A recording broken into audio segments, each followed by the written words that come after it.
জয় মা তারা, জয় মা তারা, জয় মা তারা, জয় গুরু বামদেব ঠাকুরের জয়। সুপ্রভাত, তোমরা সকলে ভালো আছো, ভালো থাকো। মাকে তোমাদের প্রতিদিন দর্শন করায়, আজও মাকে তোমাদেরকে দর্শন করাচ্ছি। তোমরা মায়ের দর্শন করো, মা তারার দর্শন করো। মা তারা দর্শনে সমস্ত বিঘ্ন নাশ হয়, অমঙ্গল দূর হয়, মঙ্গল হয়। তোমরা মা তারাকে দর্শন করা মাত্র আমি কমেন্ট বক্সে জয় মা তারা, জয় গুরু বামদেব ঠাকুর বলো, আর মাকে দর্শন করো। তোমাদের মা ইচ্ছাময়ী তারা, করুণাময়ী তারা, মা সকল ভক্তদের ইচ্ছে পূরণ করে থাকে। মাকে দর্শন করো তোমরা। আর একটা গুরুত্বপূর্ণ কথা, আগামী দিন শনিবার তোমার অমাবতী লাগবে 8:45-এ। তা তোমরা যে সকল মায়েরা মায়ের এই ভিডিও দেখো, তারা অমাবতীটা অবশ্যই সুন্দরভাবে পালন করো। মাকে এই সময় একটু শান্তি দিয়ে রাখতে হয়। তা তোমরা সকলেই চাইবা যে মা আমাদেরকে শান্তি দেন, তাকে তোমাদেরকে শান্তি দেয়া, তাই না?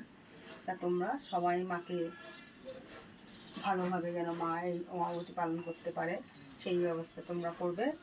আর এই অমাবতীর কয়দিন তোমার শনি থেকে মঙ্গলবার তোমরা কেউ মাটি খুঁজবে না, বা জামা কাপড় কাচা, তারপরে মাথা ধোয়া, এগুলো মেয়েদের করতে নেই।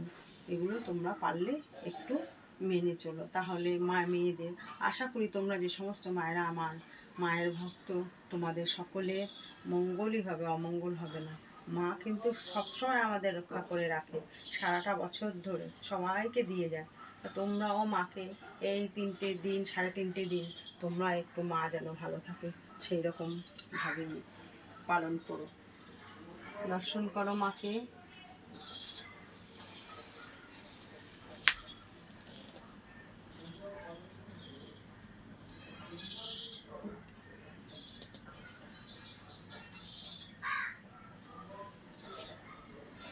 এই কদিন তোমরা পারলে একটু দুধ খেও। দুধ অমাবতীর সময় দুধে অনেক রোগ মুক্ত হয়। আর তোমরা যে যেখান থেকে, যত দূর থেকে তারা আমাকে দর্শন করছো, একটু তার কাছাকাছি যদি কোনো মন্দির থাকে যেখানে অমাবতীর নিত্য পুজো হয়, তোমরা পারলে সেখান থেকে একটু প্রসাদ গ্রহণ করো, তোমাদের মঙ্গল হবে। মা সবসময় সন্তানের মঙ্গল করেই থাকে। তোমরা দর্শন করো মাকে। আর তোমাদেরকে এখানকার কী কী করা হয়, কী বিষয় বৃত্তান্ত প্রতি ভিডিওতেই দেওয়া হয়। এই মা তারার বাড়ির অ্যাড্রেসও দিয়ে দেওয়া হয় তোমাদেরকে। তোমাদের যদি সেরকম কোনো সমস্যা থেকে থাকে তাহলে তোমরা মায়ের সাথে যোগাযোগ করতে পারো। তবে এই কয়দিন মায়ের মন্দির বন্ধ থাকবে। আগামী দিন শনিবার 8:45-এর পর থেকে মঙ্গলবার রাতে অমাবতী ছাড়বে 9টার পর, ও একদম আপ টু সোমবার মায়ের এখানে কর্মক্রিয়া শুরু হতে রবিবারে কর্ম করা হয় না, সেই হিসেবে সোমবার থেকে আবার মায়ের কর্ম শুরু। কারণ মঙ্গলবার রাতে যখন মায়ের অমাবতী ছাড়বে, তারপরে মার মন্দির ধোয়ানো গোছানো, মাকে স্নান করানো, তাকে আবার নতুন বস্ত্র পরিধান করানো, তারপরে মায়ের পুজো, সে যত রাতি হোক না কেন এখানে সেরকমই করা হয় মাকে। তা যাই হোক, তোমরা মায়ের দর্শন করো। তোমরা সকলে ভালো থাকো, সুস্থ থাকো।